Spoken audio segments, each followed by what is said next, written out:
Welcome back, everybody. We are over in North America now for Sanguine versus YeezyPogChamp. I love saying that one, and I cannot wait to say it throughout our set here today. Dolson and Kresnik will be on the call. Krez, we've seen some decent action up to this point. Yoinker's relative ease in their set earlier today. Carnage Gaming, a close one over in Control. Sanguine now YeezyPogChamp. That Snappin' versus Pickled Pepper matchup is going to be interesting as well, but more importantly, a three-way tie for second place with this plus-minus really being the big differentiator.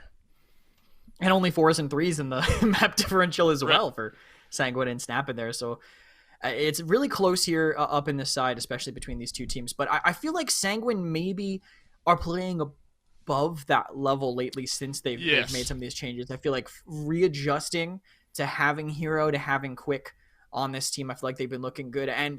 But we have some kind of unknowns on the side of Yeezy, with Mwadak coming back in, someone who originally stopped playing because his internet was a little bit inconsistent, didn't want to commit to that.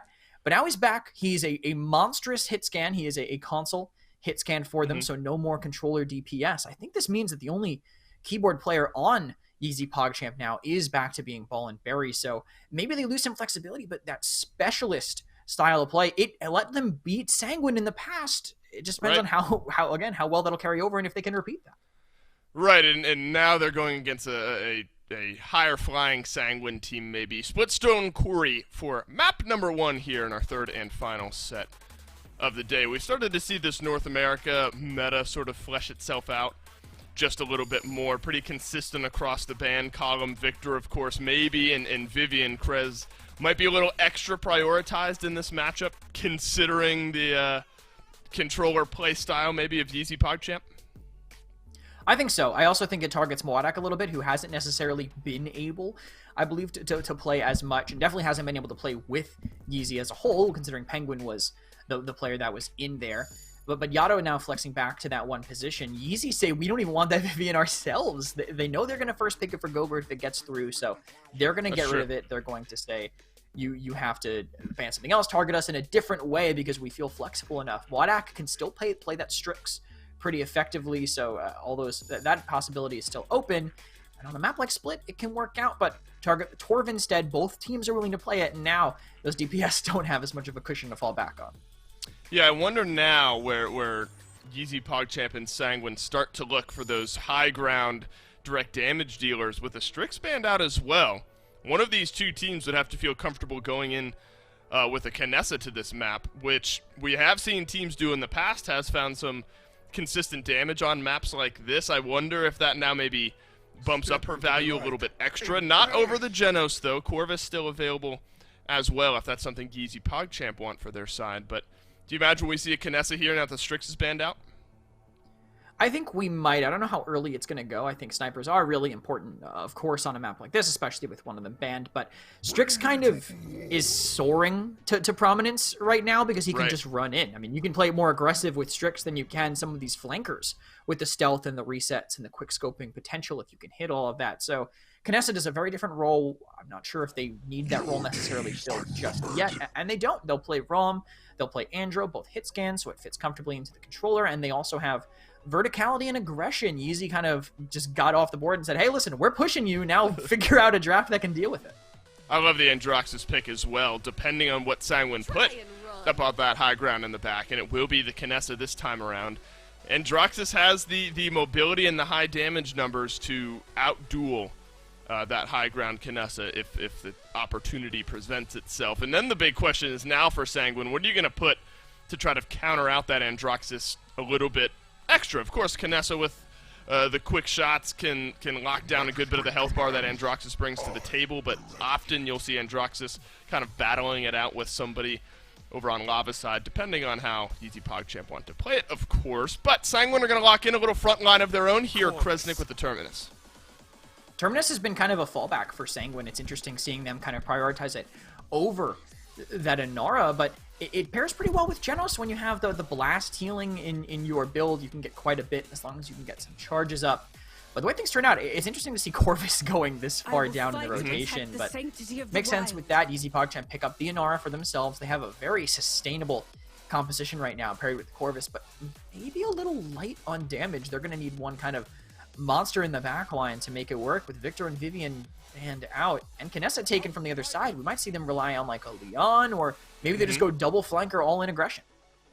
Yeah, what YeezyPogChamp might be missing in damage right now, they have maybe twofold in health pool. So Sanguine are going to need something a little bit more to melt through those health bars as well. Of course, the Genos Luminary will help out with that. And then a Shaolin to round out the draft. You know, starting to push into around that 50% pick ban. Obviously a little bit shy of that, but Krez only a 27% win rate over here in North America. Though still sees a decent amount of play. Do you like Shaolin as the final pick here for Sanguine? I don't hate it. I think it's good for their kind of defensive composition that they've kind of drafted with this Genos. But still, they have double tank solo heal Genos. I find that a little tough. It really is a lot of pressure on the Kinessa and the Sha. But this Tyra is going to make things a lot tougher for them, I think. The mark on the Shaolin through his ultimate, the ability to just face tank all of his damage, and also the cripple not really doing anything to Shaolin. You cripple him, I mean, yeah, I guess he loses... to the Tyra, excuse me, you cripple her, she doesn't lose anything. She maintains her speed from crossfire, and she has no movement abilities for you to be stopping in the first place. How about Sanguine's draft here? Do you think they brought something that is good and might give them a good chance to win here on map number 1? I think maybe. It depends on how well the DPS do. Again, they have to spend the Siphon onto the DPS if they get into a fight, because when you have the Genos healing both of your tanks, it really is just saying, hey, we're going to outpoke you with that damage, and that's going to be the only thing we can lean back on. Well, Sanguine versus YeezyPogChamp. This has been a close one here in North America. Splitstone Quarry to start us up here. Map number 1. I am interested in how this Kinessa performs. The Androxus dive is going to be so important for the YeezyPogChamp side. But as well as the melting through of the health bars of the YeezyPogChamp front line, Ram and Nara, so difficult to burn their way through, especially when you get some of the extra utility from those Corvus marks. YeezyPogChamp are going to have a lot of staying power here, Krez, that Sanguine are going to have to deal with themselves. How do you imagine the Shaolin plays, though? I mean, you see good flankability with this Androxus. Do you think Shaolin is maybe the one who tries to counter that out? It's definitely possible, but he's starting a little bit far away from it. They're kind of just actually leaving Yato on the Andro uncontested to be dealt with by Gogurt, I guess, dropping down to fight him. Who expects that? Not Yato, as he gets away barely with any health. Big damage onto the Androxus. Force him out of this fight early and often. As you'd expect, the YeezyPogChamp, 21% on the point already. They have a little extra health to throw at it to try to build up a small advantage here early into the game. Baller Steve, perfect, honestly, type of positioning for this Genos. You can reach those marks down onto your team that need a little bit of that extra sustain. More of a right-handed side push here from Yeezy. Bleacher side being forced in on. Gogurt has some free damage onto the Inara as well. He'll move his way away, but it's Yato Acosta who finds an opening flank, and Hero's the one who goes down. And Yeezy, they've had the point under control this whole time. Looks like they'll grab point number 1. They just can't win the sustain war at all to actually walk in and fight that Inara. They stalled it a little bit, but just not enough for them to make it work. But they need to hold this high ground here early. They do stop the dive, and Wadak is being shut down hardcore by Hero right now, but Hero's on a timer. It's only how long that Siphon lasts, and they're just going to let it bleed out. That's right, Hero has to back himself away from this opening. Wadak, we figured, would find some good value on this Tyra here in game number 1. Has found a little bit of that here. Poison around to the backside. Will get spotted out, grabs the kill, and a little bit quicker on the turn. Might have gotten another onto Wadak, but enough damage turns around onto the Shaolin to delay things here, though Sanguine probably happy with how this defense has started. You've really delayed any sort of push in from YeezyPogChamp up to this point. So they'll move their way right back to the high ground and continue to slow things down. Yeah, no real way for them to bust through on the low ground, unless I think Yato is the one that really needs to find an initial pick. But if he does that, he has to break through Gogurt on this Kinessa, who is just going to be watching these different lanes. Plus, again, the Shaolin to maybe slow him down. Yato definitely the key here, but look at this engagement instead. They're just ignoring Term walking by, but the Seismic Crash finds nothing. Yato Acosta walks into the back line. Sudden volley of kills, my god, from Sanguine. Deletes effectively everyone from YeezyPogChamp. Killing spree for Gogurt is going to be the final shot here. That's a fight YeezyPogChamp. They just sort of wandered their way in there, and Sanguine thanked him for it to the tune of 5 straight kills. And they also whiffed the stun on the way in, so no value from that with only 60 seconds left. Yeezy kind of want an extended fight to be able to give their main tank here back that ultimate for this, but it's so tough for them to come in. Look at this. Quick is just raining on them from above with this max ammo storm of bullets. Not something you normally see, but the knockdown frees him up for a pick, and now Yeezy can maybe find their way in. Yeah, there's no con. That's maybe exactly what Yeezy are looking for here. One less defender to deal with. YeezyPogChamp will find another stagger and then another as Moadak gets the kill here. So Sanguine, they've held strong throughout the first portion of this defense. But suddenly this payload is maybe getting a little bit too close for comfort. Realistically, one final fight with 15 seconds left decides whether the defense is good or YeezyPogChamp find their way up 2-0. 8 seconds left here. Quick pivoting himself onto the right-hand side. YeezyPogChamp has that accursed arm. That's going to be big for maybe dislodging Gogurt from up in that back line. Big burst damage there from Poison. YeezyPogChamp turns around. Oh, he punches down Poison. An initial trade for YeezyPogChamp. Quick jumps his way down to the low ground. Battle Shout keeps him in just a little bit longer. YeezyPogChamp does not pull the trigger on the accursed arm. Ratatouille gets the kill onto Quick finally at the end of the day. Hero goes down. Gogurt needs to find some kills. It's a double for the Canessa. Poison back from base as well, doing some big damage. It looked like YeezyPogChamp were a shoo-in to get another point here, and they still might. Poison getting melted away. You gotta deal with Ratatouille. You gotta deal with Jay Genzi at this point, but I'm not sure they'll be able to. They both do end up going down, and Sanguine barely hold on for a defense. Just what an insane turnaround there near the end, and also unfortunate, Jay Genzi walled off the reanimate so he wouldn't get hit by it. But Yato was sitting there going, all right, I'm going to counter it and instantly kill him. The wall comes up and he can't hit him. He has to throw it away and give up his life when he was one of the most impact players for Sanguine. For Yeezy, they needed him to go into the back and fight Gogurt, because Gogurt just trades multiple kills after that, kind of even lengthening his lead here in terms of his damage being dealt. Tough for them, a bad mix-up there. They had to stay on the point, though, so just lack of communication near the end for them. But a lot of ultimates still saved, only the Cataclysm being used while Reanimate and the Headhunter had to come out for the other side, along with the Heat Haze just to extend the fight, so a lot of pressure onto this Overpower and what it can find. Well, Hero's going to walk his way in over by the fidget spinners here. Crossfire into the power siphon. They'll weave some bullets around. Gets the kill onto Quick. Hero working out a lot of the damage here. Interesting, though. Sanguine largely pushed back on the other side. Maybe it was just YeezyPogChamp that eliminated the backline of Sanguine almost single-handedly. More or less, they just were trying to stare forward. The tanks did do the right thing, though, and die on point, which will give them another fight at the very least. But they're already being zoned out. Look at this, Hero and Quick. They're all stacking the same exact lane. They still need to find something with his Overpower, but they're just not giving Quick a chance to breathe. Overpower, but Quick dies on the back end of it. Through time and space, finds nothing this time for Sanguine. Another kill onto Poison. And at 99%, Yeezy looking fantastic for their third point here in the game. Overtime's going to melt down. This payload will start its long march forward. Sanguine have just not looked good on these mid-fights, and remember, barely looked good at the end there of the defense. YeezyPogChamp in control of Splitstone. Yeah, I feel like Yeezy are controlling this inside really effectively, and I feel like Sanguine need to maybe spread out a little bit more and not kind of give up all this map control that they are giving up to try to meet them here. Ratatouille was so aggressive. I think it was great for him to be this forward, but now he's in the middle and he needs someone to help him, but the rest of his team's kind of abandoning him, and we'll see what ROM things he can do, but the body block by Quick might get him picked off. What a fight this is. Ratatouille and Quick staring at one another. No aiming to be done there. Baller Steve is going to end up getting the kill. Jay Genzi on a killing spree now on the Inara, so worth noting there, but YeezyPogChamp eventually do end up falling, so a little bit separated on the offensive push. Jay Genzi sticks around a little bit too long, is able to make his way back to the rest of his team here. And this is where things can get difficult, though we haven't quite seen it yet, where Sanguine kind of has their heels dug in on the high ground. The Canessa is always going to be difficult to dive.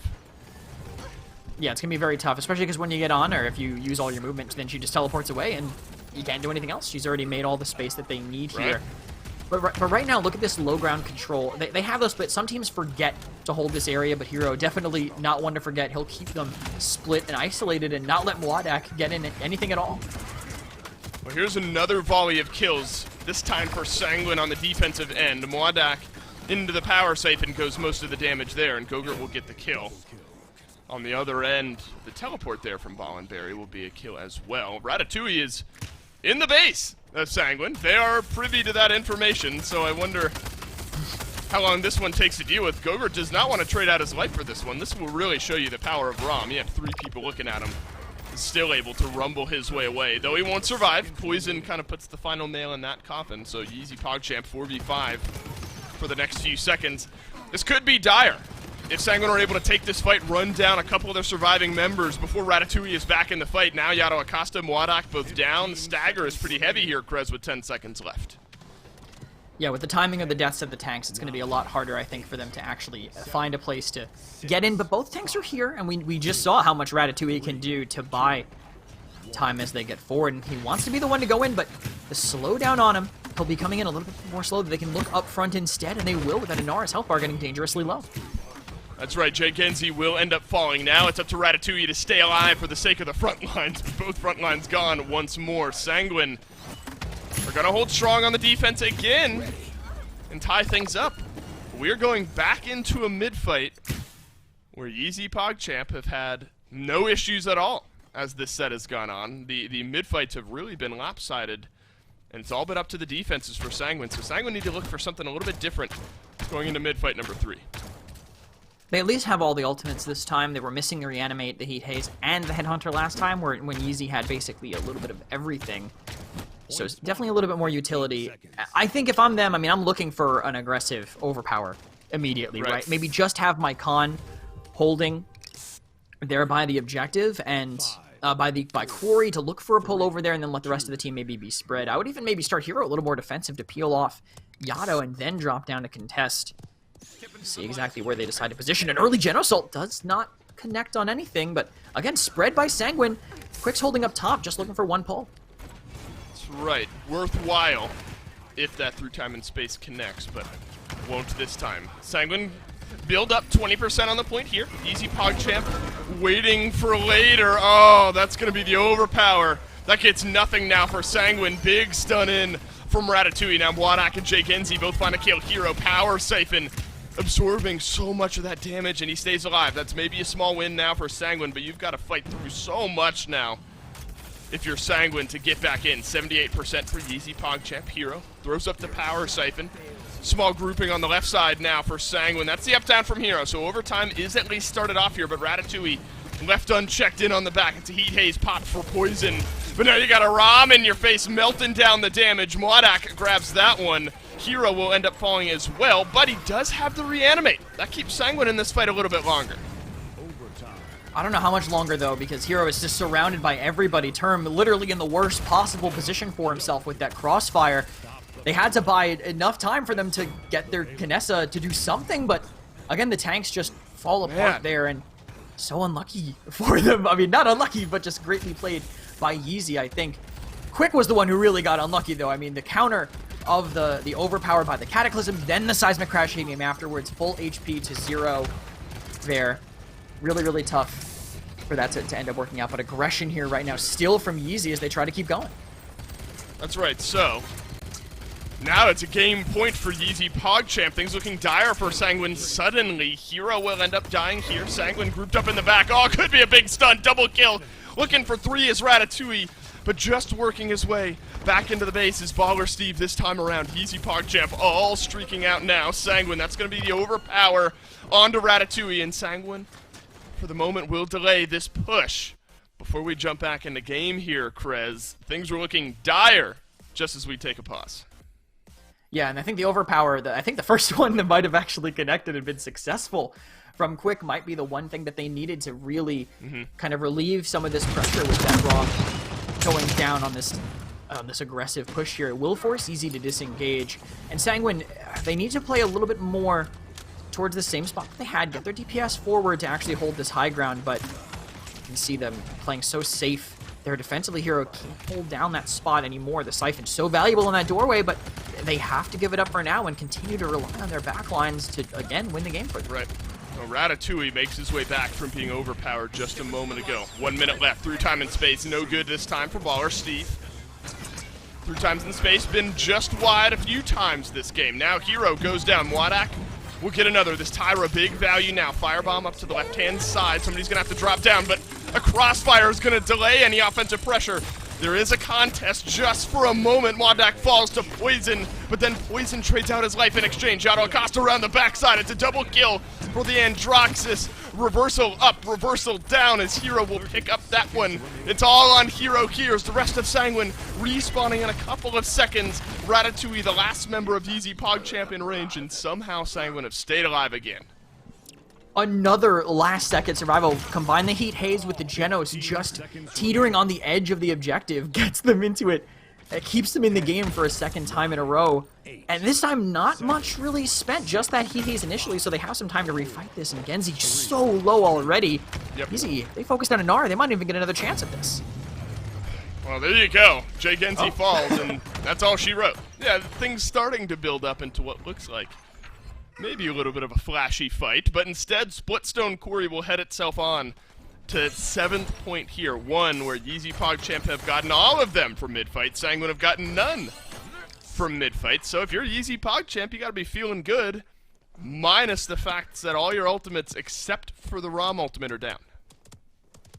Yeah, for sure. I think you're not feeling bad with how you've won those last couple fights, but you are going in a little bit less kind of rolling in the ultimates that you have. And I'm glad we have the items here. I wanted to see who had Illuminate on their team, because Poison has bought so much time in all of these fights just by being invisible on the objective, literally saving them 2 fights in a row, but probably won't matter as much here as Sanguine rolls out. Look at this different play, though. They're all stacking Lava Side. They haven't done this before, but they're going in a way they can't get surrounded, and they're diving onto Yato.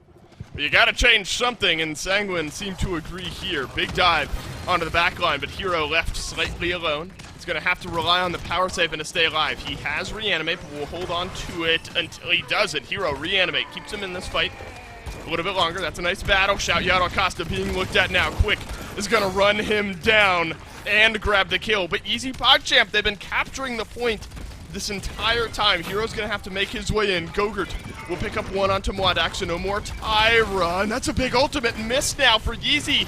Sanguine, they might have fought themselves back in. They might have given themselves a chance on this mid-fight. Ratatouille is gonna be looked at next, and now Sanguine, the ones in control. Wow, I love the change up there. Yato was so impactful, I think, in the last couple of fights, and they just said, all right, anything but letting Yato do what he wants. Whole team in the way, and he could not make it through. Yeezy are going to be so close to some ultimates here. They can't get all 4. They just have to actually get damage and maybe extend the fight a little bit. And look at the fear from Yato in front of that Kanessa. Lose the opening on the side. Ratatouille falls to the overpower into the fidget spinner. He goes through time and space. No good from Ball and Berry, but Hero's got one onto Jay Genzi. It's a crossfire ringing out in the background. Poison left unchecked, but Hero walks into the firebomb, so Mwadak will pull back 1 kill here. Big 1v1, but Quick turns it around, makes it a 2v1. Ratatouille back from base. The Void Grip holds him up, and Sanguine, they win the one mid-fight. They've won all game at the most important time. Change up the strategy when it matters the most, right? Guess. They just said, hey, how have we been losing the last 3? They adapt. That's the most important thing. I mean, Yeezy didn't change up their plan in time, right? Yato just kept delaying, said, all right, I guess I'll just keep going for Gogurt even when he's diving me. Ends up not paying off for them in the end, even with the DPS both going positive. On the side of Yeezy, I thought they were playing pretty well, but just a close game, and Sanguine were the team that adapted better. That's got to be a little frustrating for YeezyPogChamp. I mean, you are winning all of the mid-fights up until the very end there, and it's obvious Sanguine caught them a little bit off guard with the big Lava Side rotation there. And it was kind of a delayed trap where Sanguine weren't necessarily immediately in the advantage, but finally a domino of kills started to roll themselves down. It was a quiet game, honestly, from Gogurt, all things considered, but did massive damage numbers, 150,000 on this Kanessa. So ultimately, it is Sanguine who grabbed the win, though took maybe a little shaky getting there up until that final mid-fight, but I think Gogurt definitely did play a big role in getting there. Yeah, agreed. And I think the reason the damage was so quiet, because we talked about how much they're going to live through, right? Look at all the members on the side of Yeezy. I mean, he doesn't really one-shot, even with Eagle Eye, any of them. I mean, Andro gets the closest, I think, out of all of them, but Mwadak has all that DR, all that life rip. Rom is Rom, Inara is Inara. They're going to survive all that damage, so Gogurt was the one that was getting them low enough for the rest of the team, the Shaolin or Quick getting aggressive, to actually be able to clean up on. Although, if I'm Sanguine, I'm a little concerned right now, because that was our map pick. We're like, we'll play this map. I thought they were doing decent once that draft was over, and then Yeezy almost take every single mid-fight, except for the last one where the tiny adaptation makes the difference. Right, I mean, at the end of the day, though, you know, if you're Sanguine, you're happy with the way things have gone up to this point. YeezyPogChamp back to the drawing board for Fish Market. Another Fish Market here today, Kresnik, and I know it's controversial, but I'll say it again. I at least enjoy watching Fish Market. It's interesting in what types of strategies teams are willing to throw out for an interestingly laid out map. Yeah, it's definitely the Chaos map where the back lines, I think, get away with a little bit more, where you can play those snipers. And the fact that you have a sight line that goes from the point to literally the enemy spawn door, any DPS can perform pretty well here. Tanks don't really have as much fun on here as some of the other maps. But Yeezy feel confident here. They're taking Sanguine here to maybe try to exploit Hero and Quick, maybe being a little bit less flexible off of those tanks. Historically, who knows how much time he's put into those DPS to get used to it since. So now it's Genos banned out by YeezyPogChamp, rather. Another Victor ban from Sanguine. I imagine that's something we'll continue to see throughout this set. You wonder then where Corvus starts to fall in these ban columns. The Mark healers are obviously sort of at the top of the preferred healer meta at the moment. YeezyPogChamp take one of them away. Of course, then you're obviously going to wonder where the second one falls. Vivian banned out a second time. And this is a map where the front lines, I think, as you point out, don't have a fantastically fun time, but still important to get those health pools on the board to withstand a little bit of that extra damage. So I think the fact that Inara, Rom, I don't know, might have a tough time here on Fish Market, but Inara might be extra important for one of these two teams to lock in. Yeah, to be able to absorb that damage. But I mean, we've seen Barrack even performing well on this map with the shield that you can put up in the way of that. I still feel like that's not going to be Yeezy's targeting. I'm going to say the fact that they didn't ban the Strix early, that they went with that Genos Vivian, says to me they wanted to say, all right, you either ban Strix or we take it. You ban Strix, we get Kinessa, or let both buy, and we're going to get the one that we think is better, and probably realistically is better on this map. So Sanguine, they'll get their pick of the litter. They'll probably get a Corvus. They'll get a potentially decent flanker. I maybe would have even gone for an aggressive off-tank, but they think Andro might be their best way to deal with this Kinessa that someone on Yeezy is going to be very tough to deal with on. And Torvald's left open here as well. Something we've started to see on the rise just a little bit more over in North America, and Torvald will make his way through just shy of a 70% win rate in NA, just shy of a 50% pick ban rate so far here as well. So Torvald is a Torvald-centric composition, something you think can still work here on Fish Market? I think so. It's chaotic. It'll definitely pay off Thumbs here up. when you can get all those long sight lines for bubbles. You can get aggressive, you can stay on them, and it's one way to actually give you the advantage potentially against this Kinessa. Right. I think the Grover's a good answer, though. I think the roots on the Andro when he's diving are going to make it significantly harder to actually get away with being aggressive as long as they are connecting, and it also keeps the kin up through even more damage. So decent answer, even if your team has to play a little bit tighter to kind of get the max payoff from it. We figured Inara would be important for one of these two teams to lock in here. And while she's not one of the first four, will be 5th overall pick, 3rd for YeezyPogChamp with the Grover there as well. So immediate sustain. I mean, you can't really compare Torvald and Inara, but at least when you look at what's on the board at the moment, YeezyPogChamp are going to have a little extra staying power. Corvus to provide some of that extra utility. We often see these Mark healers with the Torvus, so not Torvald, excuse me, Torvus. Torvald with the Mark healer and the Corvus definitely makes some sense to me here. You can kind of overbuff one of the characters on your team. And then a Terminus to kind of counter out a little bit of what Inara is hoping to provide for YeezyPogChamp. So Sanguine, I think, play right into what type of composition we're expecting them to build.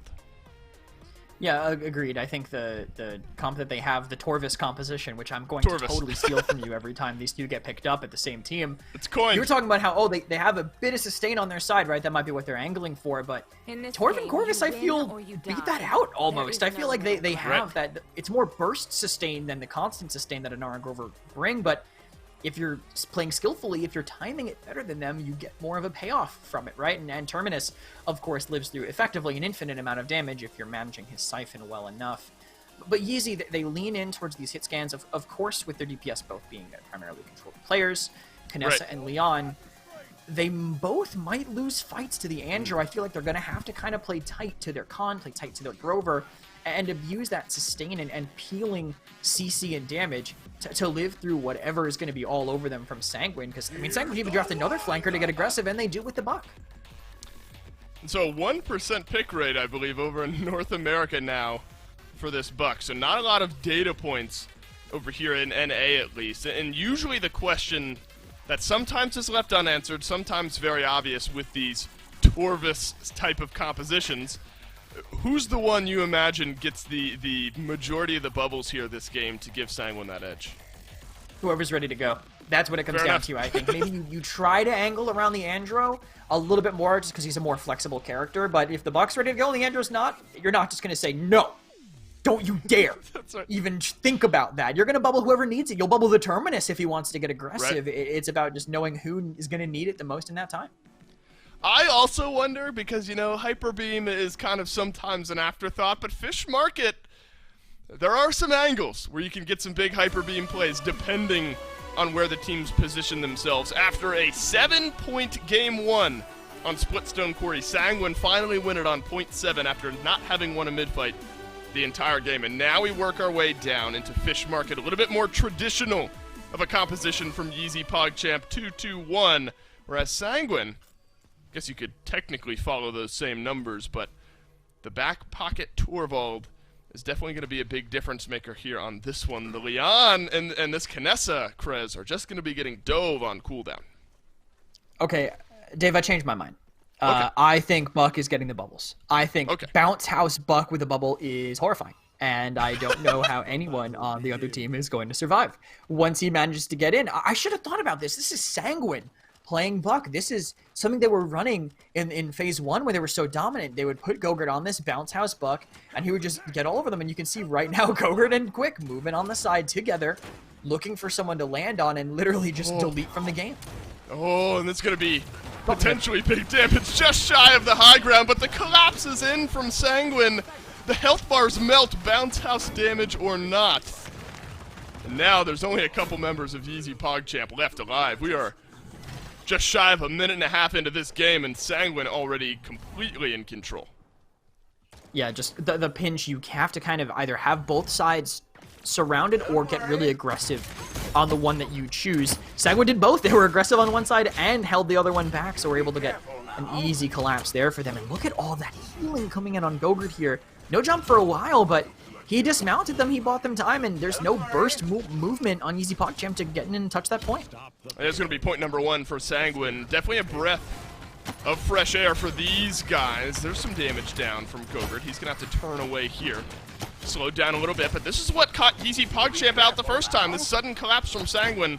Fortunately, Mwadak is going to turn around the first kill for Yeezy here. Definitely tough still to push on Fish Market. And you can kind of see what YeezyPogChamp are looking to do. Obviously, you have a Grover on your team, so maybe it's not all that surprising. But they want to stay grouped and turn around these fights. It's kind of one death ball forcing into Sanguine. It's kind of what they have to do. I mean, this is like a classic PCL death ball, Dave. When you think about watching PCL on Mondays last year, this is what you saw in a lot of the games that these teams kind of playing on top of each other. But this is what their draft does. I mean, they have Grover, they have Khan. They're supposed to be saving each other. You need to do a lot of saving from this double flank aggression. No, that's a buck wild for Gogurt, but I'm not sure he has the damage to fully take out Ratatouille. Restore will keep him in the fight for just a half second longer. Jay Genzi on an island off on his own here as Mwadak controlling a lot of the damage on the right-hand side here. Look at the setup from Yato Acosta. That 1-2 punch, so dangerous. The burst damage that a Knessa and a Leon can buy. And as convincing, Krez, as that mid-fight was for Sanguine, this YeezyPogChamp draft has gotten its feet under it over the last couple of minutes and kept this payload at its starting point. I think when they can just afford to say, hey, we don't need to look at the point right now necessarily, they can play on top of each other. It becomes a lot harder for Sanguine to really break through. But when everything's firing, when they're siphoning the Buck as he jumps in because Hero's already aggressive, you get plays like that. Mwadak runs and Hero just gets the cleanup himself. Nice damage from Hero, Poison as well. You gotta get this payload moving if you're Sanguine. So if you're YeezyPogChamp, at this point you're just trying to delay. There are 35 seconds left on a somewhat long map in Fish Market, so the payload definitely still has a good distance to go. But with how clean a sweep that was, Sanguine have already kind of taken this first initial crest, and YeezyPogChamp are going to have to fight back from the ball. This is a better place for Yeezy to be, though. Unless they can get over this hill, then it's a little harder, but as long as they can play their distance here, use that Leon and Kinessa to really do a lot of early damage. Double flanker on Sanguine means they're not going to be doing that same level until they get close. They're already trying to dislodge Gogurt from this side position, which is smart. Don't let the flankers get close to you at all, but they have to sit so far back to protect them that you're just going to give up a lot of space. Genzi, half HP. Wall used to keep him alive. Gogurt looking for a flank here. It's an Accursed Arm from Poison and an Entropic Breach. It's actually Sanguine that really feel like they've got a good shot here, but instead it's YeezyPogChamp that spend not only the overpower, but the Headhunter as well, and that is going to be a successful defense for Yeezy here. Sanguine, they only spend a couple of their ults. Still some big ones going into the next mid. I think them not having the overpower on the side of Yeezy is going to hurt a little bit. They used it to pull the Torvald, but imagine if they did it on a fight that really mattered, pulling in that Torvald, getting rid of that bubble potential that's enabling these flankers to be at the top of this damage chart, with surprisingly Hero on Terminus, third for that team, above the Leon on the other side, also being outdamaged by the Inara. She must be just the first target in a lot of these fights because she seems to really be struggling. But a lot of record getting picked up by Yeezy. Clearly this Torv is putting on a ton of pressure that they don't have the answer to just yet. They just need to be deathballed. It's working for them for now, but they can't do it every single time. And Wadak with an interesting build, 300 health for 5 points. I don't know if that's going to be worth it all the time, but if he gets a whole deathball in front of him, then maybe it'll be valuable. It is now YeezyPogChamp, though, that are controlling the pace of the second mid fight here. Enlightenment just around the side. No damage there from Wadak. Poison the first kill. Ratatouille with the second. The Leon has finally been left unchecked, and this is where she'll do big damage. It's a double kill. Looking for 3, and Wadak has got it. Sanguine gets 66% on the mid thanks to Hero in large part, but YeezyPogChamp, they win the fight. We'll start building up the percentage of their own in just a moment. Yeah, I think Hero just abandoning that fight to cap when they knew it was going to be lost because of that death ball getting so close, so smart. 66% now that they get to play off of. Plus, they have a lot more mobility than Yeezy, so they have their multiple ways to get in if it comes down to it. Torv bubbling and Andro is basically a guaranteed touch, and Sanguine have all the time in the world to set up now, with the tanks both kind of stacking on each other. But the flanks are already split, and they're already putting pressure on this Leon, so she can't fire for free. And Wadak, again, left unchecked at the onset of this mid fight. Now we're back to even. Whoever wins this one wins the mid. Poison starts it off with a double kill. What an accursed arm to give Sanguine the edge here. It's a triple kill for Poison. Oh, he's got a quad. Can he turn around at 5-5? Poison does it. It's a pentakill on the mid fight, and Poison gives Sanguine the 2-1 lead. What an unreal play by him, backed up by that Torvald whenever he manages to get that bubble, but an Accursed Arm double into that comp. I guess they're deathballing, but they were so split he didn't even have that free one, but Poison just makes it work. The man is a monster on the Anger, and reminding everyone why he was part of this successful Sanguine roster. And they're going to carry this momentum forward. You get a Penta. That's just a mental destroyer, I guess, because they're just running over Yeezy now. Yeah, you got to be careful, though. I mean, sometimes that gives you a little bit of overconfidence to walk too far forward. That's what Poison does here. He says, let's go, guys, I want another. And YeezyPogChamp answer the call and are at least able to slow things down. But Hero doing some big damage here this game. He's going to keep walking in on Wadak. And this is kind of where that line gets drawn, at least until Genzi and Gogurt are back in the fight. Love seeing Hero get aggressive on this Terminus. Taught him everything he knows, Dave, when I lived with him. No, absolutely not. Overpower coming in on the side, but it doesn't even find him. I did teach him that. I taught him how to press shift to get back onto the map and distract the entire team, I guess. The Kresnik, you madman. You've taught him too much. YeezyPogChamp cursing your name. His Hero is still alive, and the overpower gets nothing for Ratatouille. It's a 1-for-1 trade. Wadak and Gogurt both down. Now Genzi falls as well. Can you get this kill onto Ratatouille? That's going to be important here And keeping this momentum going, Hero throws up that power siphon, trying to mitigate Yato Acosta as best as possible, has the reanimate as well. He'll crash down back behind this tree, a cursed arm, and Gogurt leaping in. It's a double kill suddenly for this Buck, and his payload is going to roll its way in. Sometimes I guess you just need a pentakill to inject a little momentum into your veins, as Sanguine are now on game point. I think biggest misstep from me, oh man, I didn't realize this is how he did it, point blank with him to get that cleanup. Poison, again, just so hard to stop. But I'm going to say, I think biggest misstep for me from what Yeezy did. Oh, I was going to let you go, okay. Was when they didn't throw Hero off. The whole point of their team is to be a death ball, right? They didn't throw Hero off, but I think you just let him exist over there, right? He's not doing anything, but they sent their entire death ball to go try to kill Hero all the way on the edge of the map, gave up literally every ounce of map control that they had. Sanguine just went, oh, this map is for me? I can take this whole map just for me? They just walked in, and Sanguine, Yeezy didn't really have an answer for it because they all just wanted to kill Hero. They were just fiending for the death on this Terminus.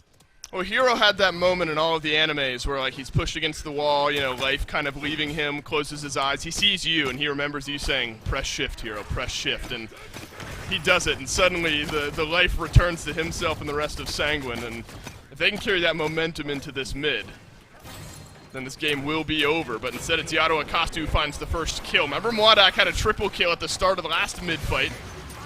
Ever so helpful in giving them a chance. A Hyper Beam for a little bit of peel here. Hero uses the reanimate, stays alive, and Sanguine still in a good spot on the mid. Yeah, I love that Hyper Beam just to get him off Hero for the reanimate, give them that second life effectively. The Death Ball is kind of getting torn by the Entropic Breach. The Nessa's so low, has to run away, and Sanguine's all over them. That might just be game here. Sanguine pushing everyone back from YeezyPogChamp. They're pinned into the corner. 3 down, 2 left alive. Ball and Barry goes down, and Jay Genzi will say, hey, how you doing? As Sanguine run away with map number 2. On Yeezy's pick, too, so that's definitely a mental fixer with those dismounts coming in from Poison. Maybe a little bit unnecessary there, but Poison nah, man, showing, hey, I don't need to be on a controller. I don't need to be on a controller to dominate on a hit scan. I've been doing it since phase 1. They're just doing so well as a team now. I'm so happy to see Sanguine kind of figure out what was keeping them, holding them back more or less. And Prolific, they were second place for the majority of this phase, and Sanguine just screaming back up and proving that they belong to be there. You know what? Why can't whenever I'm losing a game, I just get a pentakill to turn things around, you know? I mean, it seems easy enough to do, so why not? Of those 5 kills, or of those 16 kills, rather, 5 of them were on the pentakill for Poison.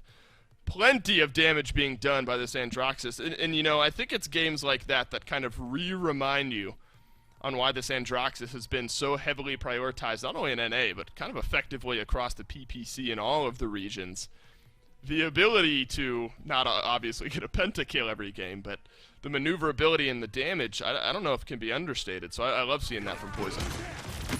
Yeah, I think just showing what Andro can do, showing why Andro maybe deserves to get that nerf that he's getting next patch, that little bit of fall off going away. But Poison on this Andro, it's just such a flexible pick. He can do so much. He's mobile, he can poke for almost better fall off than Leon sometimes, and ultimate that can set up so well. And pairs well with pockets too, gets all that lifesteal, and when you give him a Torv bubble, he can get away with anything. You know, though 2 of the 5 were effectively last hits, he did most of the work for 3 of those. You know, there's some pentakills where you turn around and you're just kind of doing the one last little tip of damage on you know, all of the kills here. Poison did a lot throughout that entire penta, so I love seeing that there. Had a triple kill as well in a previous mid-fight, plenty of multi-kills. And now, Krez, I'm still excited, because we get Splitstone, bit of a slower start to this set. Things heat up on Fish Market, and now we're going to get another interesting map to watch in Shattered Desert. Shattered's a map that I think is kind of getting more accepted these days, though. I feel like people are more willing to bring teams to Shattered, because it really is, and I say this every time, but I really do stand by it. I think it's just open Jack. It's a map where you want to rotate around each other, where you have to kind of play your distance, but right. It still is, it's just a rotation map at the end of the day, where you got to make sure you have all your sides covered, or you're willing to get aggressive enough on those sides.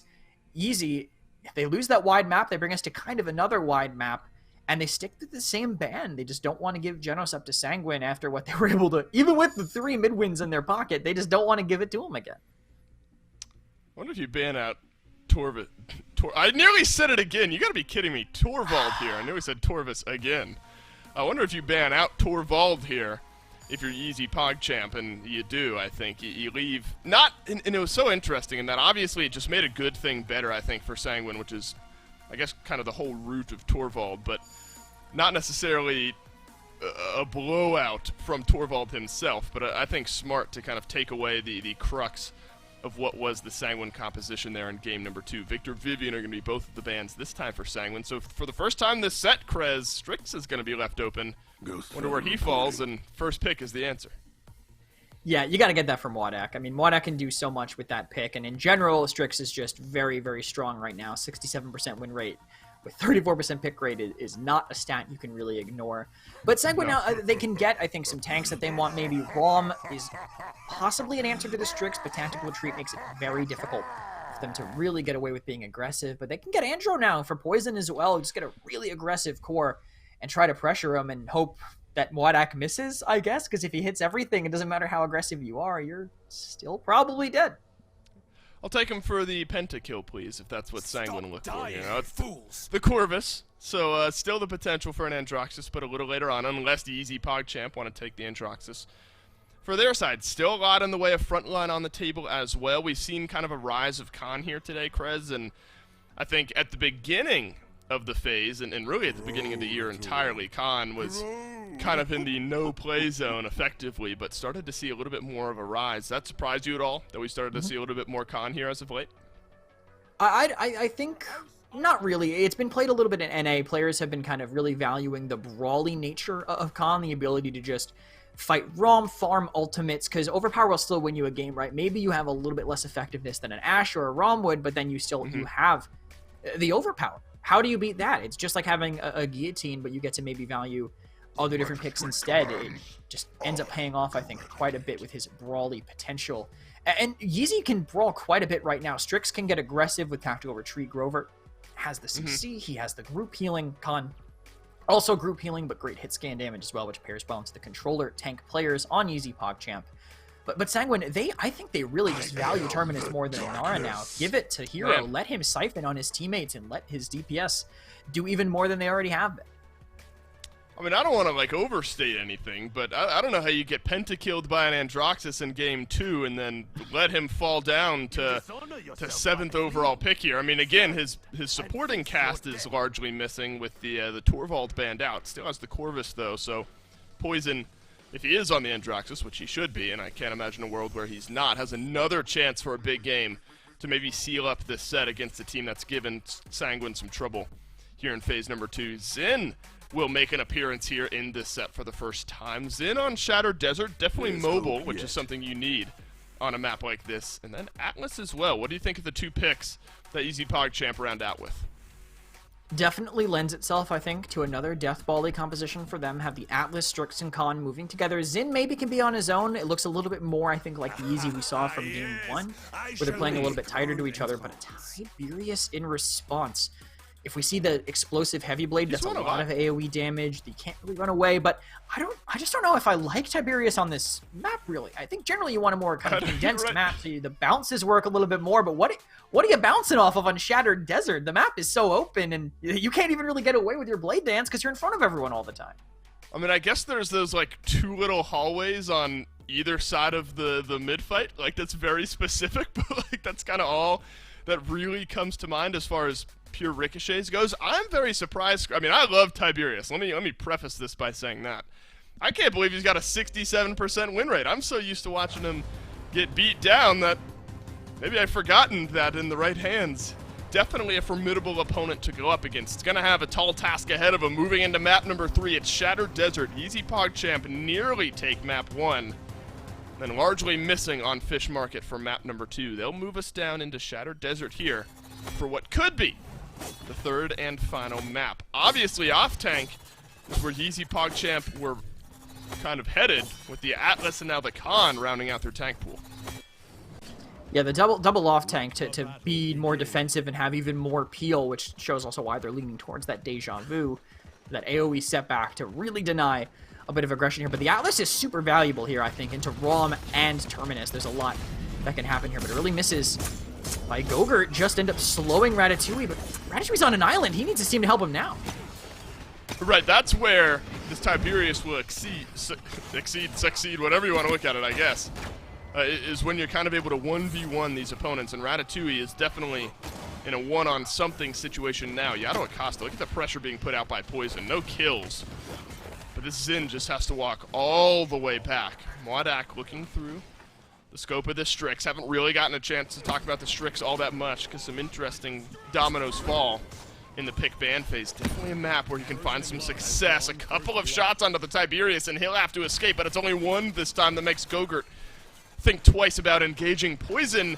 He's kind of exchanging flanks with YeezyPogChamp here around the backside. Big setup damage from Mwadak, and Yato Acosta will finish off the Androxus here. Ratatouille will go down as the one kill gets traded out, but now Mwadak hits another big shot onto Baller Steve. Sanguine, they're in overtime, but they might have to back off. Yeah, there's no way they're going to get out, with, especially with Mwadak behind them. So much mobility on this sniper, even though he's grounded. Just tactical retreat 5. You are zooming across the map, and you can make flanks like that better than Sky. Funnily enough, with him being able to get back there. But Hero's staying alive. He might be able to refight, but with a guillotine in the way, I don't know if he can get away with it, and he can't. They're going to run away with this mid. Yeah, and that's a mid fight over to YeezyPogChamp after it looked like Sanguine were firmly in control.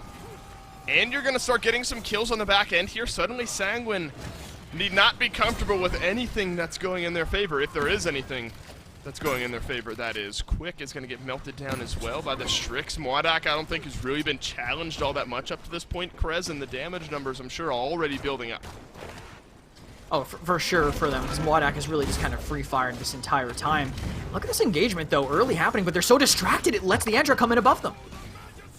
Good pull in there, but no kill, unfortunately. Sanguine a couple now traded back. Yato Acosta finally gets one, and this will be a good defense for Sanguine. It's a very small data pool up to this point, but Gogurt's starting to build up maybe some good vibes for us here for this Tiberius on Shadowed Desert. He's found those direct damage engagements, I think, that have worked for him. I think being able to have that mobility to go in with the team when you have a ROM like that, it's a decent supplement, right? If you don't have an Andra that maybe can get away with committing, just throw the Tiberius in instead, and that might be how you end up turning the tables. But they can't really trade into Mwadak right now. He's being protected by his team. They try to make something happen, and Yato makes sure they can't keep it going. Hey, Yato Acosta, I've loved what I've seen from the Xin as well.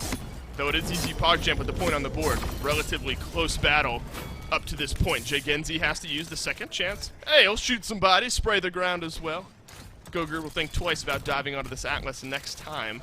So now the cart rounding its final corner here. This is where Sanguine are going to have to make their final stand. So difficult when you're funneling out basically into all of this direct damage. I mean, you can see here already the Corvus half HP has to walk back into base. So is Genzi though. Ratatouille with one. Onto Poison. This ROM for Quick has not been comfortable yet this game. What a rotation of cooldowns there from Genzi as well. Avoids the big ultimate from the ROM. It's a 1-for-1 trade on the left-hand side of the fight, but Genzi will make it a 2-for-1 over here on the right as Quick will take a tumble. Mwadak being protected by his Atlas just fine. Just a quick shot onto Baller Steve is all he needs, but being behind the pillar, but not for long. Mwadak grabs the kill, and YeezyPogChamp grab point number 2. Did you see that CC chain on Hero near the end, too? He got set back as he was about to go in, and as soon as he was going to Shatterfall to make it back to the objective, just got rooted. Fell straight back down, couldn't do anything else with it, so no way for him to get back in, even though he's actually the bottom death on his team right now. 3-1 for that Terminus. Just really hard for them to actually take down, but unable to keep that cart contested. We did get a look at Mwadak's loadout there for a minute as we come out from this pause in the game. He was running about what you expected. What makes Strix so lethal right now? Just a little bit of ammo, max speed on stealth, and then a way to chain that. As long as you get one shot in as your team keeps rolling down, you were literally moving with 50% movement speed the entire game, effectively, if you're constantly chaining your stealth. That's what these players are doing, and it lets you get hyper-aggressive on this Strix, more aggressive than even Vivian or some of these other close-range characters can really get away with. Yeah, it's different from kind of how we saw Strix of old get played, where stealth was just a escape mechanic once you had gotten taken down to half HP just to sit back and sustain a little bit. Now, truly the ability to engage a little bit just like this. First shot onto Gogurt and the flashbang down. Tiberius receiving some good healing here, but Mwadak not missing, wins the 1v1 off to the side. Big loss now for Sanguine, and another shot connects onto Baller Steve. Mwadak having himself a game. Might be able to do some more damage to Poison here as well. A rare missed shot, but a soft 3 gives YeezyPogChamp a great chance for a next point. Oh, for sure, especially with them all deathballing on this objective. I think no way for that to really go any other way. At this point, with the point control they were able to have, Hero maybe makes it back in, but we've already seen what the CC on their team can do, and they're going to be waiting to spend it. And he doesn't even get the touch. Overtime doesn't happen, so the reanimate can't even come out, and they're going to keep up this pressure. This is important from this map rather was important. Still is. Sanguine a chance to fight back in, but if things continue to go this way, or in a 6.5-minute game, and already on game point now. Gogurt stays alive, actually. Nicely played there by the Tiberius. Quick will trade out his life ultimately at the end of the day here. This is exactly, I think, what you need if you're YeezyPogChamp after a map 2 that does not go your way at all. The counter punch back on the Sanguine was always going to be very important here, and you've done that and then some. A chance for the 4-0 on Shattered Desert. There just hasn't really been all that much dive. We wondered how Mwadak would fight in to this Androxus after what we saw Poison do in game 2, but he's been largely left unchecked. Yeah, basically not much that he can get away with. The Andro's trying to pressure, but he's just hitting the quick scopes because as soon as the Andro dives, he goes invisible. How does Andro keep the follow-up going there? But Sanguine maybe finally stabilized. Quick is the one to make it in to actually pressure him this time. Spends a point-blank ultimate for it, but they finally stop Mwadak's rampage. But they need to keep doing that, right? They need to actually spend it to have the resources to stop him when it matters on these mid-fights, not just destabilizing a defense where Yeezy have 1.5 minutes left to play around with. This is where Sanguine have to come up big in these mid-engagements. There's some good tick damage from Gogurt. Haven't seen that Heavy Blade find that much value for him up to this point. It's been more of the direct damage battles that have worked out for Gogurt. Not going to win this one here is Yato Acosta as well. You remember, Yato Acosta was on the top of the damage charts. As much as we've talked about Mwadak and this Strix, this Zin has been absolutely huge for YeezyPogChamp as well. Just now being passed by Tiberius. He actually has 6,000 more damage than the Strix. So I think Yato Acosta is putting himself together a fantastic game as well. Agreed, and I also think that's part of Strix living through these dives, right? Because he's willing to sit in stealth and just let it go by while he's trying to stay alive. Also, I guess Poison finally making it around to the back and getting that kill. Corvus actually getting another one too, interestingly enough, and Yeezy is completely surrounded. Best chance for Sanguine to get a point on the board is right here and right now. The Billow will delay, maybe the inevitable here. Yato Acosta escapes for the moment. Baller Steve finishes off the kill. So finally, Sanguine holds strong and get themselves on the board here on Shattered Desert. Quick look at the ultimates shows everything for Sanguine. A couple missing for YeezyPogChamp, so maybe immediately, Krez, there's a small advantage over to the Sanguine side.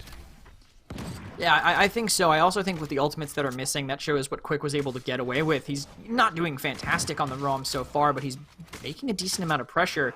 And the fact that he forced 2 ultimates just by existing in the backline earlier really goes to show what ROM can do, just the pressure he puts on, right? They whirlwinded to live through his dash, and then they spent the guillotine just to get rid of him so they could push up.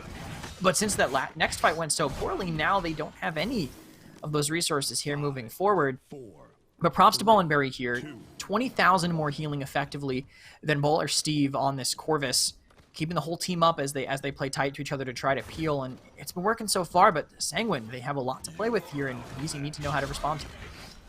An overpower. You need to get the kill onto Hero. They do. Reanimate, though, used. So ultimate for ultimate here. Mwadak, of course, is going to find the opening kill, but largely mitigated by Hero. How about that entropic breach from Sanguine to buy some space? Yato Acosta unable to find the final shot. Poison, Gogurt both stay alive. And now the Zin being looked at has to billow himself away. Sanguine has found nothing on these mid-fights, and suddenly they feel like they figured something out. They're pushing back YeezyPogChamp completely. Oh, just brutal there near the end. I felt like the ultimate's just not what Yeezy needed. Everything for Sanguine worked. You overpowered a Terminus who had Reanimate. You knew that. You knew that they had it. They charged the Whirlwind in time, but it didn't matter. They basically threw their most impactful ultimate away on the only person on the enemy team that has 2 lives to play with. Yeah, that's right. That's a brutal exchange there at the beginning. Luckily, at the butt end of that mid-fight, Mwadak was able to find a kill onto Poison.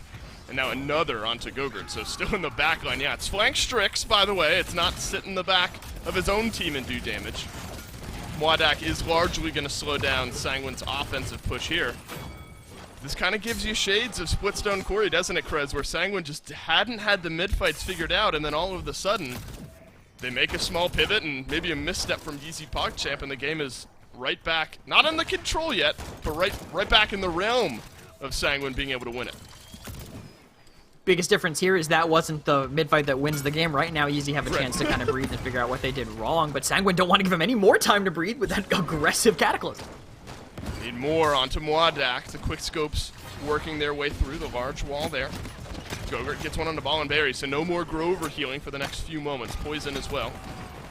It's going to be a large factor in these next few skirmishes, doing good damage onto Yato Acosta. Ratatouille down as well. This for a 1v1. The reversal is wide, but Baller Steve there to help as well. Hey, from range, Poison. Oops. Gets set back. Nice shot there from Jay Genzi. Probably was looking for Quick, who was directly in front of him, but flies itself on through onto Poison. So now you have to look at the YeezyPogChamp defense and how they're able to absorb this pressure from Sanguine. I think just the nature of them having a Strix is going to make this very hard to push, because he's going to be doing a ton of damage. As soon as you dive him, he's going to just go into spawn and be literally invincible, unkillable, no real way to answer that at all. I feel like Sanguine have to play maybe a little bit more heavily on the left side so they can avoid the Strix for now, maybe at least bait Mwadak out, but they're playing stacked, they're playing off of the Siphon, and it's working so far with Jay Genzi getting dangerously low. Yeah, Jay Genzi goes down. Definitely the shortfall of the Atlas. Once the cooldowns are down, likely you are as well. 5 seconds left on his respawn. Sanguine a small advantage here, but they haven't been able to push the 5v4 all that much extra. But how about this? Look at the collapse onto Ratatouille. Whirlwind used for Ball and Berry. Works out this time, but Yato Acosta ends up going down nonetheless. Ratatouille and Jay Genzi both being melted down. Sanguine get rid of the front lines. They've turned this game around, and we march our way in to point 7. Either Sanguine win it, or YeezyPogChamp push us to game 4. What a 180. I don't even know. They get some early picks. They manage to catch out people that are sitting on point, and they burn Berry through the Whirlwind. The Whirlwind comes out. They catch him basically right after. The tanks just don't handle pressure that well if they miss their CC. Jay Genzi really needs that deja vu to mitigate some healing that they've gotten on the other side, but all those resiliences on the other side really just deny that completely. Now the hero has resilience 3, deja vu, the setback cannot reverse the reanimate. I think at most you take like 600 health away, and that's, one Androxus shot. It does not an ultimate counter make. So less options to deal with it, but hey, maybe they'll just overpower him again and deliver hero right into the back. Poison has made his way in. Mwadak well-timed on the stealth here, but Poison thinks he's found an opening. It's a flashbang into the back, a cursed arm to try to slow down the pressure. Poison thought that was maybe coming from the rest of YeezyPogChamp. Ultimate starting to get exchanged. It's all quiet on the back front as Yato Acosta gets a kill elsewhere on the map. Stunned down from Quick, all but well-timed as Jay Genzi on the setback, but now Quick has to run away, unable to do so. Yato Acosta whirls his way in. Hero has to reanimate. I wonder if he spends it here. The rest of his team far off, and he'll hold on to things. They built up so much there, Krez, that they have a little bit of a safety blanket built in. Yeah, definitely more on the fact that Yeezy didn't build anything in time for them to actually make this push happen. Also, the early death from Poison. Look at how far they're letting him get around the side. I think they know that he's there, but really spread is the sign of YeezyPogChamp, and if Sanguine can exploit that, they might be able to have an end to win this fight. Yeah, effectively one more fight now as Sanguine just surpassed YeezyPogChamp. Whirlwind back up off of cooldown. Mwadak, the jumping shot onto Poison.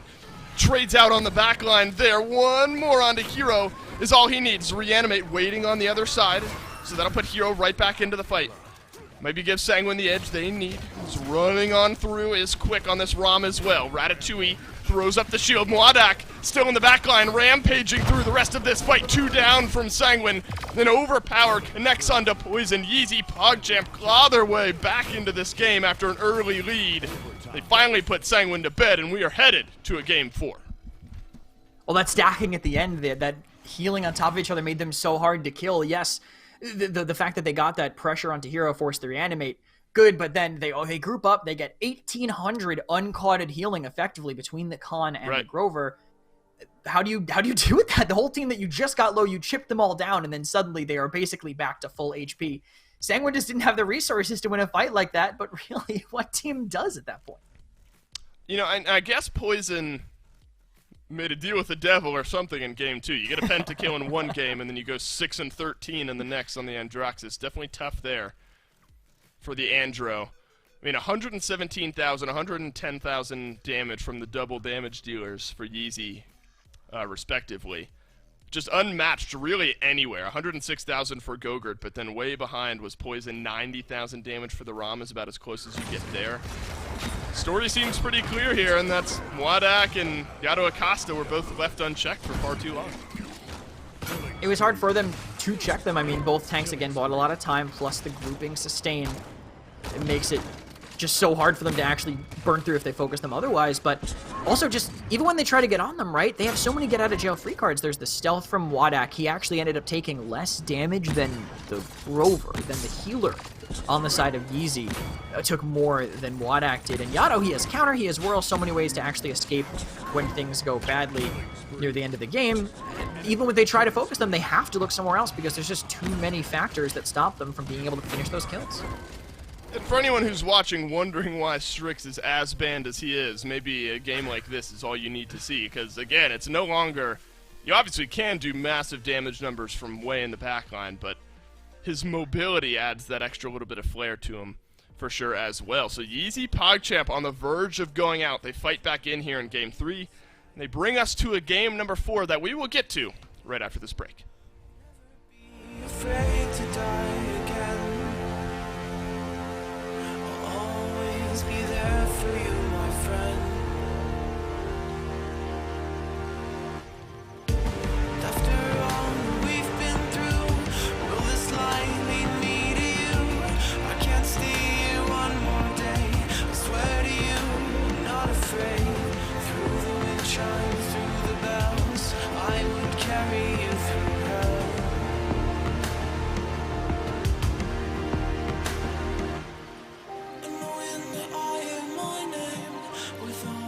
Starting the games, call me now, cause I can barely breathe. Oh, I can feel you chanting lively, I can feel that music in me. We were born just to believe.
Welcome back, everybody, for what should be the thrilling conclusion of a fantastic set here that's going on between YeezyPogChamp and Sanguine. And Kresnik, kind of a reversal of what we saw in Game 1 there in Game 3, where Sanguine fight their way back in, but ultimately in the final mid-fight, YeezyPogChamp kind of figure out what Sanguine had figured out and ultimately take the map. And that'll push us onto Brightmarsh. So what a world we live in now, where Fish Market and Shattered Desert are getting played before Brightmarsh.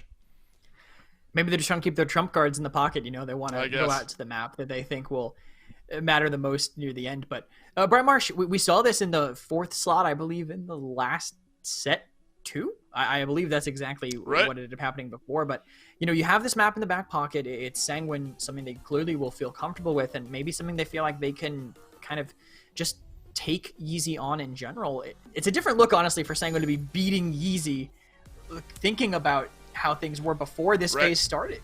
Yeezy literally beat them every single time they played, well, before they got into the PPC. So Sanguine really have experience against them, and I do like how they keep targeting YeezyPogChamp being the freshest player to the team. You want to limit his champ pool as much as possible.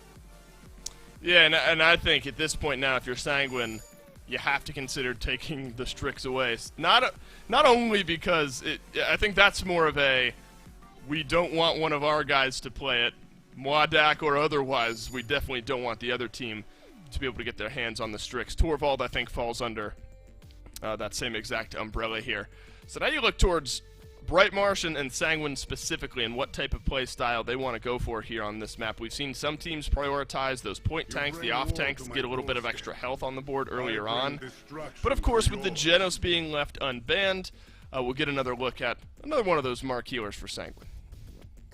Yeah, I think it's a smart one to have on Brightmarsh when you think your DPS will be able to do more than enough here. We saw Sanguine play pretty well with it before, and it'll also do okay into the ROM. Void Grip to stop his dash, not necessarily just a game changer. It doesn't completely deny ROM. Usually you end up using it a little early, so he doesn't just end up going fully in, can just walk away.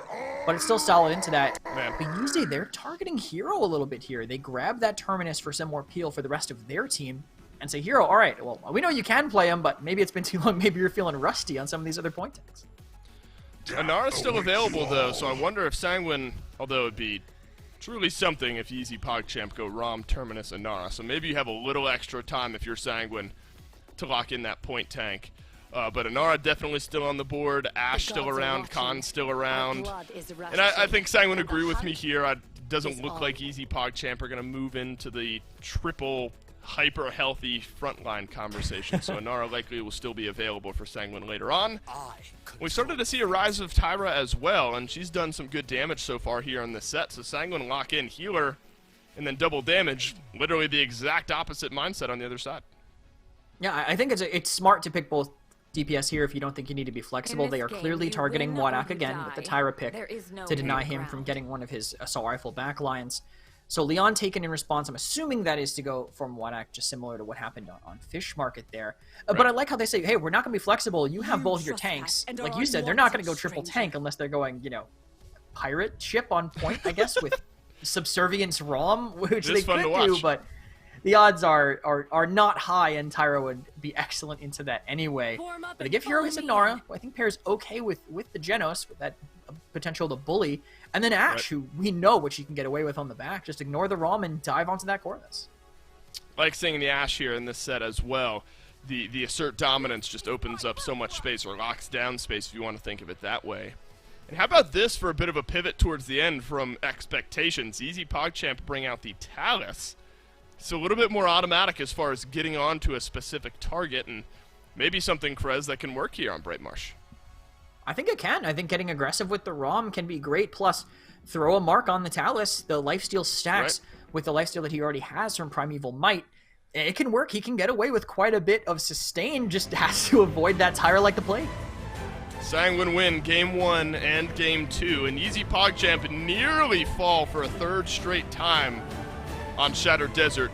They're able to hold on. They force us to a Game 4 right here, right now on Brightmarsh. They've got to win 2 more to keep Sanguine at bay. Not sure Sanguine will be denied yet again. This is a team that, you know, at the beginning of the phase, definitely slow to get started, but have refound their groove, I think, moving on in here into this game. But it's sort of a similar question, Krez, I think, to previous games. Is this Terminus in this ROM such a massive health pool? Normally the question is, who do you have that burns through it? But Sanguine, they're going to have a Tyra with a Luminary mark. If Gogurt's left unchecked, you know, the health pools might not matter. Look at this, though. This collapse completely through the house. This is an old strat. Just get your Inara off the point and have her completely pinch them, and they're just getting destroyed by this Tyra fire in the apartment. Hero goes right back to the point, so himself and Jay Genzi will be kind of 1v1ing just to keep point percentage from building back up. But it's Sanguine who are able to recollect themselves just a little bit quicker. And Gogurt's going to do massive damage to Jay Genzi on the end. Yaro Costa not thinking he can finish off the kill. Will take his rune of travel back to safety. Now Poison and Quick on the left-hand side, slowing down YeezyPogChamp's re-entry. As Sanguine surpassing YeezyPogChamp's percentages. Yaro Costa half HP, Hero, Quick, fighting tooth and nail on this left-hand side, but Jay Genzi will ultimately take him down. How about a crossfire to maybe turn things around now for Sanguine, but it's not to be. Mwadak is just pouring out damage from the back, and it looks like YeezyPogChamp have found the important kills. They stopped capping for a while, though, with both DPS still alive, with a good position, and he kites the crush. Actually so important, because Poison might have fallen for that. Time Space doesn't find much, but a True Power will engage on the side, and they're just going to ignore him for now. Yeah, why not, as Yeezy are forced back. Sanguine regains some control of this mid. Tooth and nail is Sanguine. And really easy for this mid fight here. Neither team wanting to let this one go. 72% now tying Yeezy's overall percentage numbers. Yara Costa will go down as well. Baller Steve is holding off Jay Genzi on the back here. Gogurt rounds the corner and picks up that kill, and with that, Sanguine finally, after a minute and 45, 2-minute long mid fight, take point 1. Yeah, they managed to make it work even if it is grindy. I think the start really set the tone for the rest of it. They gave up some cap time to win the fight. They do it again later, and it ends up paying off for them. Yado, I feel like, just has, every time we see him, every time we watch him go in, he's just disappearing immediately. He keeps trying to make pressure and just gets scared looking at what's on the other side. Can't really make it happen. And both times he's had a target really low, but just hasn't been able to finish off the kills as consistently as he's probably hoped for. Hero rounds the corner there and actually gets one onto Jay Genzi. Yado Costa back to the Rune of Travel again. This time he was able to do big damage. Will have to keep himself somewhat safe. There you go. Peek the wall, get the kill on the quick, maybe get some momentum started now for this Tavis, but Sanguine still inching ever closer. Poison back on this Androxus, wants to make up for what happened in game number 3. Definitely a good start here with a 3 streak burning away. Poison could throw 5 games in a row on Androxus, and I'd still give it to him on the 6th. He's just that good on this champion. Even if I'm assuming it's some outside factor every single time for this guy when something like that happens. Sanguine are so aggressive right now. I love how they're using the Ashe to AoE through this window, and they're going to use this accursed arm to engage the fight. Yeah, the opening was there, but unfortunately the shots were not. Poison connects with one, but misses the last couple, but in good Void Grip will pull one back for Poison as Ratatouille goes down. And how about this? The mobility for Androxus certainly showing here. He's got a triple. He's not going to do it again, is he? Turning around the damage. Gogurt takes away the quad, and Sanguine roll it on in for the 2-0. Great play by them. I gotta say, I like the strategy by Sanguine. They took the NR off the point, but I still feel like they're angling a little bit to play towards a point control style of play once they deal with that initial aggression, because Gogurt switched to Burn Monster. Gogurt is running Burn Monster. He swapped off near the very end, still undying right now for him, but playing to focus around this Firebomb to burn through these tanks and focus on getting that percentage health damage, stopping the ROM from running and stopping the crush from Jay Genzi from really being able to go off. So losing value for both of their tanks' mobility options and still kind of dominating them when it comes to health. I think it's been a big part of how they've been able to snowball, because how does any tank beat an Inara, even with only a Genos Pocket, when you're getting your percentage health just torn apart? YeezyPogChamp now have to find some answers to what Sanguine were able to do in the last minute. This is not it. That is a quick flurry of kills for Sanguine. Roll on through. That's some value for Burn Monster, huh? As Gogurt will get the kill over onto Ratatouille. Jay Genzi goes down. No reanimate used this time. YeezyPogChamp could not use a single ultimate as Sanguine gained control of the mid.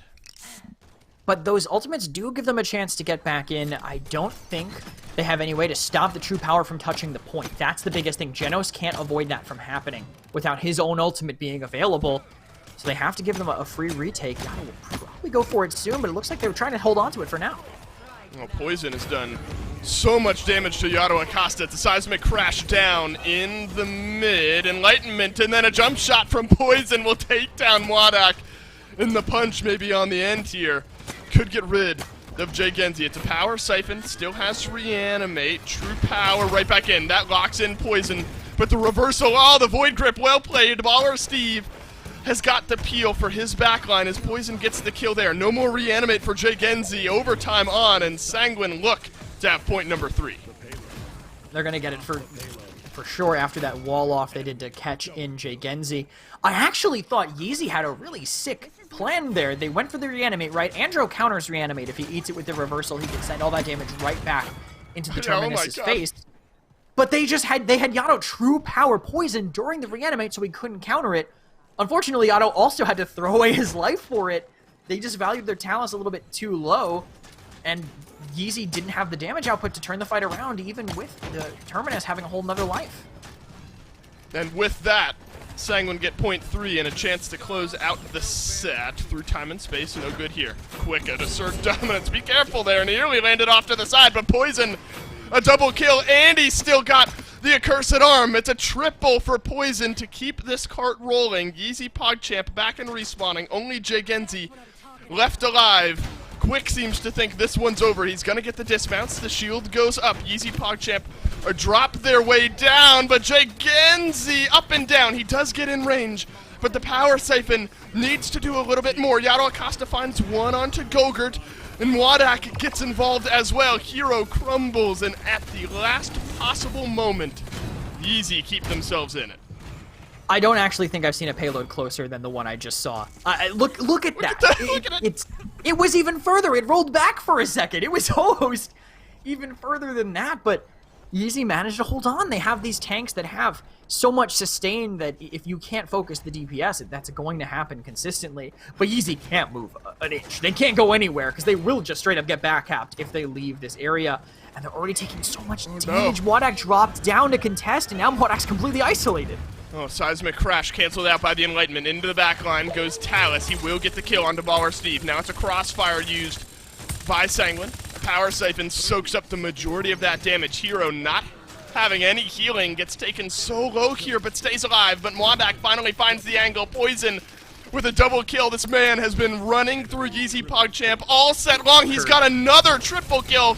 Is Poison gonna get it done here? Gogurt throws his hat into the ring as well. Genzi throws up the power siphon, crashes back down. Yato Acosta, the last line of defense, but back from base comes Mwadak. Sanguine brute force it in and take the set. Even with losing Hero, they just said, hey, I think we got enough damage to win that game. I don't care. We'll just do the damage and take it out at the end. Gogurt's so hard to kill, and the fact that he's running Primal Might 5, getting that 50% cooldown reduction every time he finds someone, he's just throwing firebombs left and right. He gets a one kill. He has barely any seconds left, but combine those DPS, a 28-4 performance by them. Just monstrous from the DPS of Sanguine. Quicks threw his life away to give them stats like that at the end of the game. Quick walked so Gogurt and Poison could run. Baller Steve, massive shout out to you as well. 5-1 and 24 on the Genos 25 streak. Good for longest in the game. Just behind that is Poison on a 21 streak. The numbers here don't lie. Where Poison flashier with his triple kills and multi-kills, but big damage numbers from Gogurt as well. And I think I've kind of made it clear, but I love seeing Sanguine start to get back to how we know they can play and how they were playing in Phase 1 and towards the end of Phase 1 and the mid-tournament as well. They're starting to kind of get their edge back, I think, and this is a product of it. And this is Sanguine realizing, oh, World's coming up. I guess time to sweat again. That's time right. to figure out exactly how to play our style in this meta. And I think this Sanguine team, they perform the best when they aim to have their own kind of look at the game, right? I mean, what other team is picking Terminus over an ARM? No one really. No, what other team is forcing Torv as much as this? Well, okay, Pickled Pepper, but also now Sanguine kind of looking to play their own identity. Sanguine just, they need to play what they're comfortable with, and now they are. They figured out what works with Hero and Quick joining the roster, and it's working so well for them. I love seeing this team just say, we play our own meta, no matter who we have, no matter what the meta actually is, we will make it work.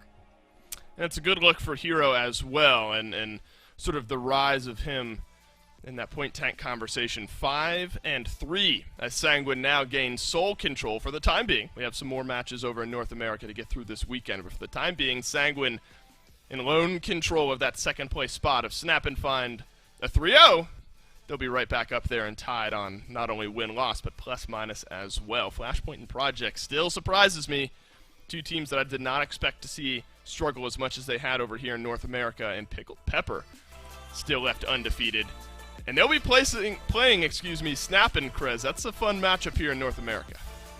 Yeah, especially with the Snap and roster change, with them picking up Penguin. I fully expect that game to be super, super close. And Flashpoint Project on the other side, both the bottom teams. I will say I believe that game was forfeited by Flashpoint, the literal identical problem that happened last time but flipped the other way, where Frog didn't show up for Project and now someone didn't show up for Flashpoint. This game is apparently cursed and will never happen. And I think I'm afraid that neither team will show up when it comes to week 13 when they're supposed to play again.